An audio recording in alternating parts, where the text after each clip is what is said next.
Olá pessoal, estamos aí com mais um tema da palavra para a gente refletir e pensar, amém? Deus te abençoe nesse momento. Eu vim aqui abordar nesse momento um tema que é muito polêmico, não deveria ser simples, porque é uma doutrina do Evangelho, que é o batismo.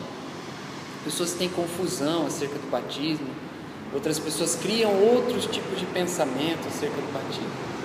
Mas eu quero me dirigir a você, que às vezes passa um conhecimento errado para alguém que quer começar uma caminhada com Deus, e para você também, que às vezes decidiu ter essa caminhada com Deus, decidiu viver para Deus, decidiu andar dentro do Evangelho, crer a partir de agora que Jesus Cristo é o caminho, quer viver esse caminho, quer selar esse caminho, essa jornada com o batismo, e às vezes fica com seus pensamentos errados. Será que eu posso? Será que eu não posso? Então eu espero que isso venha te esclarecer um pouco, amém? Esse é o meu desejo agora, que a palavra venha te libertar completamente. Então vamos começar. Por exemplo, na carta de Romanos, Paulo começa a se dirigir aos judeus, né, que ali estavam, através dessa carta, que iam ser atingidos através dessa carta, sobre a questão que a salvação agora viria através de Jesus Cristo. Então havia muita confusão na mente dos judeus contemporâneos daquela época, né, no contexto de Paulo, que eles não entendiam o porquê que existia lei.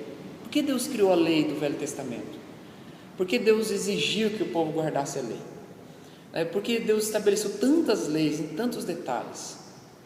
Porque Paulo queria mostrar para eles a verdadeira intenção sobre a lei. Você vai ler no trecho, capítulo 4 em diante, principalmente, quando Paulo vai dizer assim, que no lugar onde não há lei, não há transgressão. Por exemplo, se você vai num município, numa cidade, que não é proibido, não existe a lei de obrigação, de usar o cinto de segurança, e você não usar o cinto de segurança, isso não vai ser uma transgressão, porque não é uma lei. Porém, se você for para outro local, outro país, outra cidade, que seja, e a lei daquele local, daquela localidade estabelece que é obrigatório o uso do cinto de segurança, que vai dirigir, se você não usar, se torna uma transgressão. Então é o que? É uma questão relativa. Aí você pode pensar, é errado ou não eu usar o cinto de segurança? Se eu for olhar pela questão moral, em um local não é errado, em outro local é errado você andar sem. E por uma questão ética, o que é ética? É aquele conceito de bem ou do mal. Eu sei que o cinto de segurança vai me proteger minha família, proteger meu filho. Então, por uma questão ética eu vou colocar, mas por uma questão moral do lugar.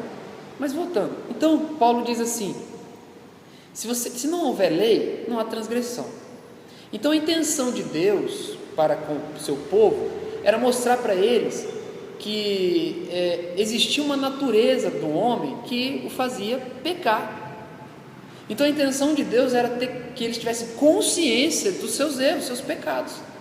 Por isso Deus estabelecia leis, por isso Deus estabelecia sacrifícios, sobre pecados, pecado voluntário. Qual que era a intenção de Deus? O pecado era tão normal na humanidade, chegou um ponto certa vez que Deus destruiu a humanidade através da inundação do dilúvio, e Noé foi o seu representante ali, naquele episódio. Mas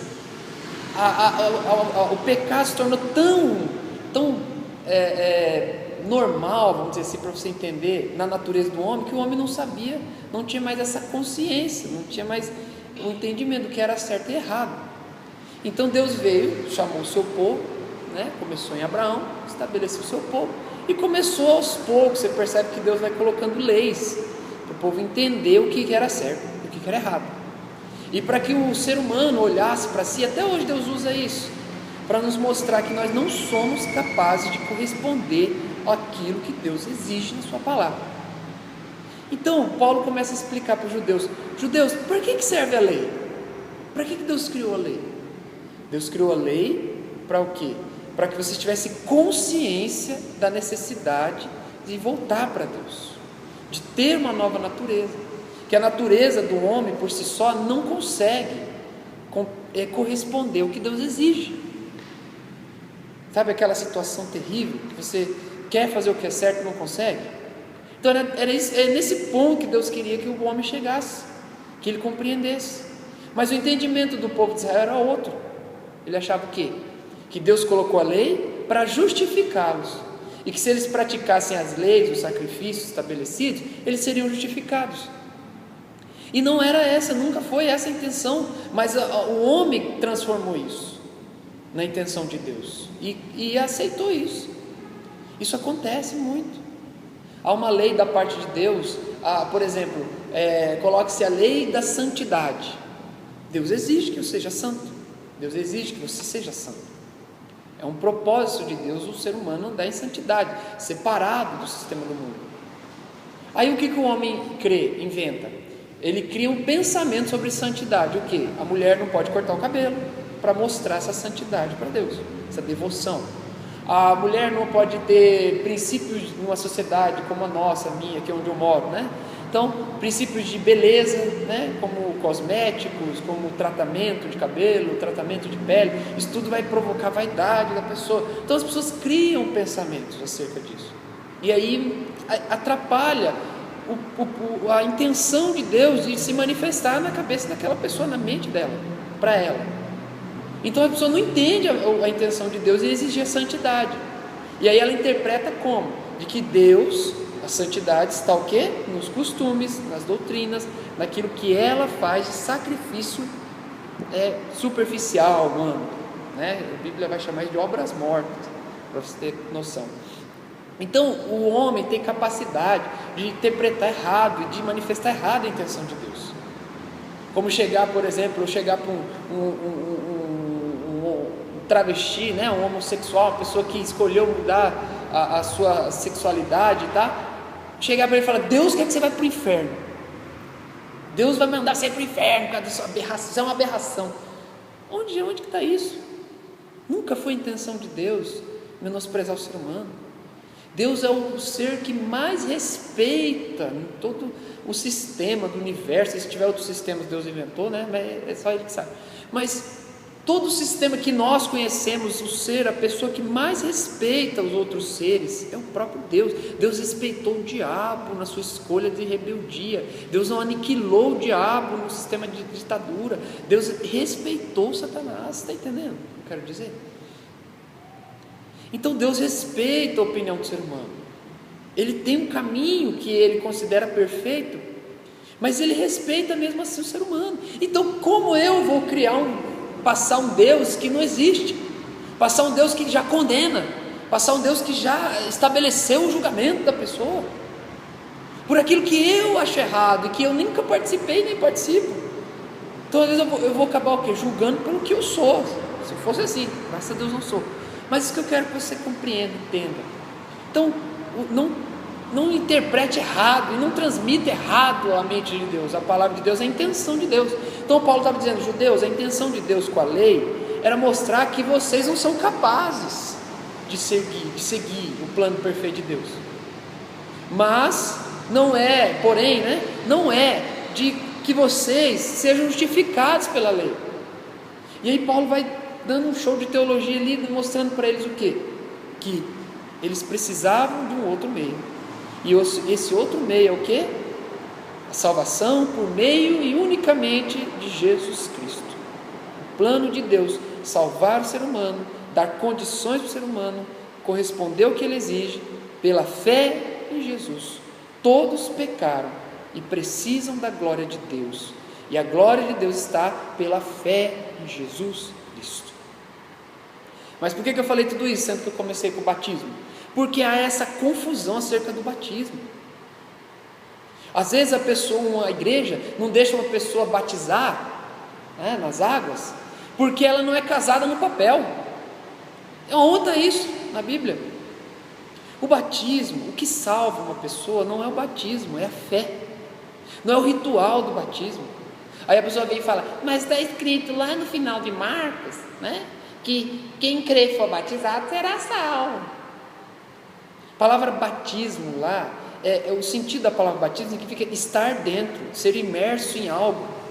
E aí no grego tem duas definições, tem o bapto e baptismo, duas palavras para representar batismo. O bapto é um batismo assim, de você participar de algo e depois não fazer mais parte. Por exemplo, eu era da equipe de futebol de um colégio, fiz parte 5 anos dessa equipe. Então eu fui batizado nessa equipe.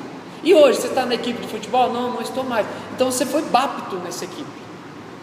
Aí a pessoa fala: hoje eu sou da equipe, né, de karatê. Você está hoje nessa equipe? Sim. Então você está baptizo nessa equipe. Hoje, nesse momento, você está permanecendo nessa equipe. Entendeu? Então, entendeu o que eu quero dizer? Você quer que você compreenda que a mensagem de Deus, ela tem que ser transmitida corretamente.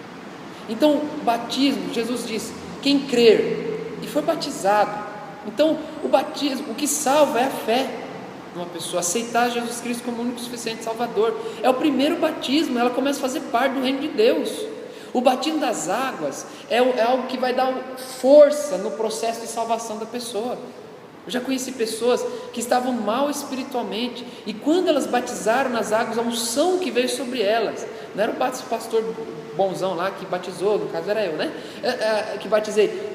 Não é o ritual dela ser batizada, mas a unção que veio sobre ela, que é da parte de Deus, deu força para ela continuar no processo. Essa pessoa, inclusive, que eu estou mencionando, se tornou um ministro do Evangelho. Por quê? Porque o batismo nas águas vai dar força para estabelecer ela nessa fé, e uma unção da parte de Deus vem sobre ela. E muitos têm negado o batismo, um plano de Deus, uma unção na vida de uma pessoa, por causa da regra que ela criou. Você é casado no papel? Não, então não pode batizar. Mas meu marido, ele é incrédulo, ele não quer batizar, ele não quer saber de casar, eu quero trilhar o caminho de Deus para ver se eu transformo minha família. Não, mas não pode. Eu vou bloquear, vou impedir essa pessoa de trilhar o caminho de Deus, e o caminho que poderia levar à salvação de sua família. Então você, pastor que está me ouvindo, não bloqueie o plano de Deus na vida de uma pessoa por causa da tua mente. Deus vai cobrar cada alma que você negligenciar, melhor dizendo. Não negligencie. Felipe chegou e pregou para o eunuco da rainha, nunca viu o cara. De repente o Espírito Santo veio aparecer lá e falou: segue aquele camarada. Aí, o que você está lendo? Aí explicou para ele a escritura. O eunuco falou assim: e aí, Felipe, eu posso batizar? Eu já entendi que é Jesus Cristo que salva. Eu recebi a salvação, posso batizar? O que me impede de ser salvo? Ele foi humilde. Felipe podia falar: então, peraí, você é casado? Eu tenho 7 mulheres, né? Lá no meu país são 7 mulheres. Então, viu? Não vai dar para batizar você. Felipe, sabe o que Felipe disse? Se você crê de todo o coração. Ele falou assim: então vamos batizar. Só Deus sabe onde que era, se era um riacho, se era um rio, se era uma poça d'água, se era um barril ali de alguém que estava ali na beira da estrada. Só sabemos que o eunuco foi batizado, e está registrado na Bíblia isso. A palavra de Deus, em Atos capítulo 8. Você compreendeu o que eu quero dizer? Então não bloqueie o plano de Deus. E você está me ouvindo, está em dúvida: será que eu vou batizar? Será que eu não vou? Eu não sou casado. Não existe isso. Romanos 4 diz que Deus deu a promessa a Abraão, e pela fé ele foi justificado. Depois que Abraão creu, Deus deu a circuncisão. A circuncisão é um ritual. Para quem não sabe, a circuncisão é cortar o prepúcio, né? O que é prepúcio, para quem não sabe? É um pedacinho lá, né, da parte, né, do pênis do homem. Corta o pedacinho, cortava ali o prepúcio, o corinho ali, né, para entender. Isso é bem simplificado, para você entender como que era a situação. O sacrifício era muito grande. Então Deus exigiu a circuncisão para reafirmar dentro de Abraão que ele estava seguindo a Deus e que Deus iria cumprir a promessa. Deus não salvou Abraão, não cumpriu a promessa por causa da circuncisão. A promessa foi feita antes da circuncisão. Então o que salva, o que justificou Abraão foi a fé, não foi a circuncisão. O que salva uma pessoa é a fé, não é o batismo. Entendeu? O batismo é importantíssimo, é valoroso, é uma unção que vai dar para a pessoa continuar a crescer e prosseguir no plano de Deus, dar frutos até mesmo para Deus, para a vida dela. Então, se você crê de coração, você pode ser batizado. Qualquer pessoa que já nasceu de novo, pode ministrar batismo nas águas sobre você. Qualquer pessoa que já nasceu de novo. E você, pastor, pode até ficar bravo comigo, mas pensa que salva uma pessoa.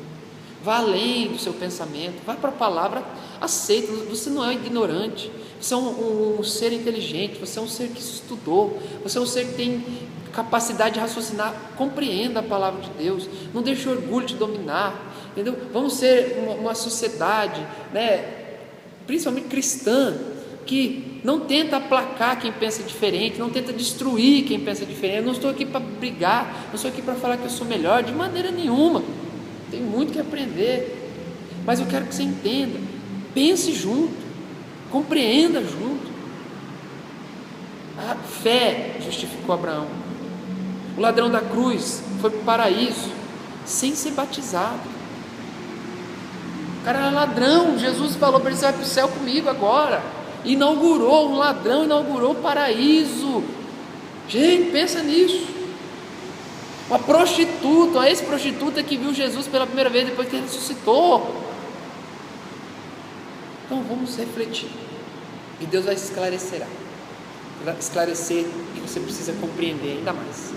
Vou fazer uma oração. Deus, abençoe essa pessoa que está me ouvindo, abre o entendimento dela para que ela compreenda a tua palavra, quebra o jugo e fortaleza a opressão na mente dela. Espírito de acusação, te repreenda em nome de Jesus. Espírito de engano e de orgulho, te repreenda da vida dela em nome de Jesus. Senhor, estende o teu reino a esse coração e capacita ela a te compreender. Que o espírito de humildade venha sobre essa pessoa, que ela venha refletir e aceitar a tua palavra como ela é. Eu te agradeço em nome de Jesus.